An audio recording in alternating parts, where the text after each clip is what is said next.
On le savait avant la rencontre, le match contre la Tunisie ne revêtait pas une grande importance pour l'équipe de France, déjà qualifiée pour la suite de la compétition et quasiment assurée de terminer à la première place, à moins d'un scénario improbable.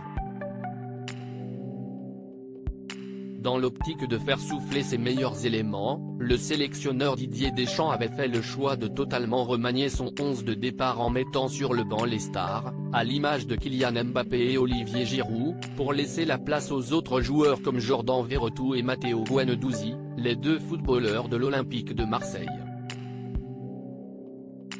Malheureusement pour le sélectionneur, ce match a mis en lumière la différence de niveau abyssale entre les titulaires habituels et leurs remplaçants, puisque la Tunisie a plutôt eu la maîtrise du match, avant d'inscrire le premier but de la rencontre à l'heure de jeu. Face à la prestation très terne de son équipe, Didier Deschamps a fait rentrer plusieurs éléments, dont Antoine Griezmann, qui pensait avoir offert l'égalisation aux Bleus en toute fin de match.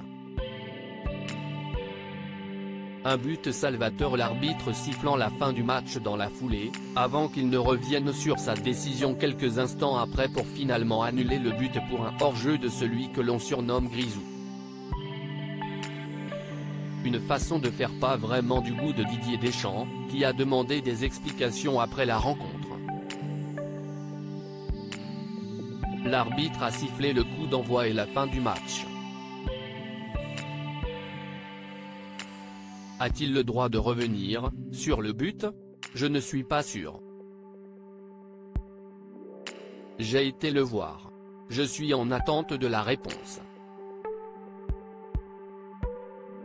Vous n'avez pas le numéro de M. Colina, le patron des arbitres de la FIFA, note de la rédaction, a-t-il lâché en conférence de presse, visiblement circonspect face à la façon de faire de l'arbitre. La Fédération française de football a d'ailleurs annoncé qu'elle allait porter réclamation pour faire valider le but.